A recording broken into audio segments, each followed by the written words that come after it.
Herkese yeniden merhabalar, kanalıma hoş geldiniz. Bu cam şişeye sanki çok eski yıllardan çıkıp gelmiş gibi antika bir görüntü vereceğim. Öncelikle çeşitli silikon kalıplar ve havayla kuruyan kil hamuruyla aplikler yaptım.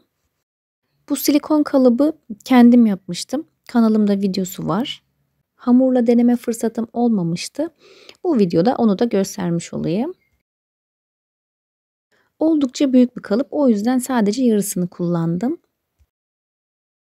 Kullandığım hamuru da hobi malzemeleri satan yerlerden, kırtasiyelerden bulabilirsiniz. Çalışması çok kolay oluyor. Dilerseniz soğuk porselen hamuruyla da aynı uygulamayı yapabilirsiniz. Hamuru kalıba yerleştirdikten ve gerekli düzeltmeleri yaptıktan sonra şişenin ortasına tutkalla yapıştırdım. Fazlalık gelen kısmını kestim. Bu şekilde şişenin dört kenarına da aynı uygulamayı yaptım. Başka bir silikon kalıp kullanıyorum. Bu silikon hazır.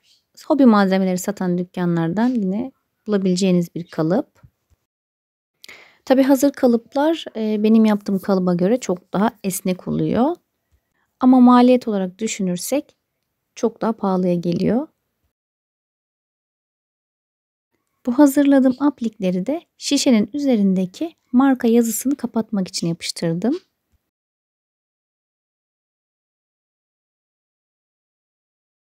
Aynı kalıptan farklı bir desen aldım. Bu deseni de şişenin ağız kısmına yapıştırdım.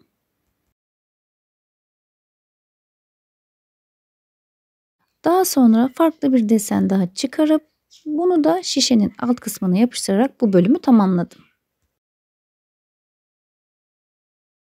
Tüm desen oluşturma kısımları bittikten sonra boyanabilir hale gelmesi için bir gün beklettim. Boyanabilmesi için iyice kuruyup dış kısmının özellikle sertleşmesi gerekiyor. Evet, hamurlar kurudu, artık boyayabilirim. Öncelikle beyaz renk akrilik boyayla iyice kapanana kadar boyadım. Benim kullandığım boya 3 katta kapattı. Her detayının iyice boyanması gerekiyor. Boyama kısmı bittikten sonra yine şişeyi kuruması için birkaç saat beklettim. Ardından eskitme işlemine geçtim. Yağlı boya eskitme tekniğini göstereceğim sizlere. Aslında bilindik bir teknik ama bilmeyenler için detaylı bir şekilde anlatacağım. Tablolara resim yapmak için kullanılan yağlı boyadan bahsediyorum. Yağlı boyanın yanında bir de resim yağı olması gerekiyor. Fırçama öncelikle yağlı boyayı yükledim. Ardından resim yağına batırdım ve şişeye sürdüm. Kullandığım fırçada sert kıllı bir eskitme fırçası. Yağlı boyayla çalışması çok kolay çünkü kuruma süresi çok uzun. Yaklaşık bir günde tamamen kuruma sağlanabiliyor. O yüzden yani acele etmenize gerek yok. Yavaş yavaş rahat rahat çalışabilirsiniz. Özellikle bu tarz girintili çıkıntılı objelerde, polyester objelerde de çok kullanılıyor. Çok şık duruyor.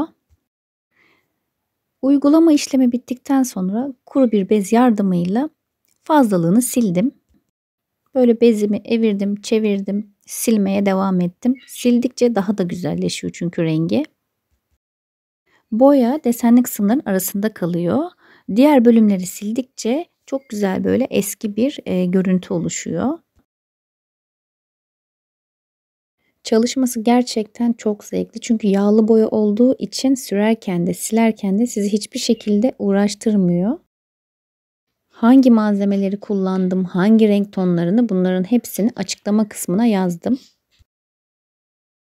Dilerseniz boyayacağınız objenin her yerini uygulayıp tek seferde de silebilirsiniz. Ya da böyle benim yaptığım gibi parça parça sürüp de silme işlemini yapabilirsiniz. Geç kuruduğunu söylemiştim. O yüzden bir sonraki aşamalara ve vernik kısmını geçmeden önce en az bir gün beklettim. Daha sonra desenlerin üzerine bir sünger parçası yardımıyla metalik altı rengi boyayla ışıltılar verdim. Ama çok yoğun sürmedim. Böyle belli belirsiz sürdüm. Çok fazla belli olmuyor. Işık vurduğunda sadece böyle yansımalar oluyor. Tamamen kuruma sağlandıktan sonra da su bazlı vernikle vernikledim. Eğer videoyu buraya kadar izlediyseniz minicik de olsa bir yorum yaparsanız çok mutlu olurum. Bugün de sıradan bir cam şişeyi antika bir görünüme kavuşturdum. Bu basit ama çok şık görünen eskitme tekniğini sevdiniz mi? Ne düşünüyorsunuz? Yorumlarınızı bekliyorum.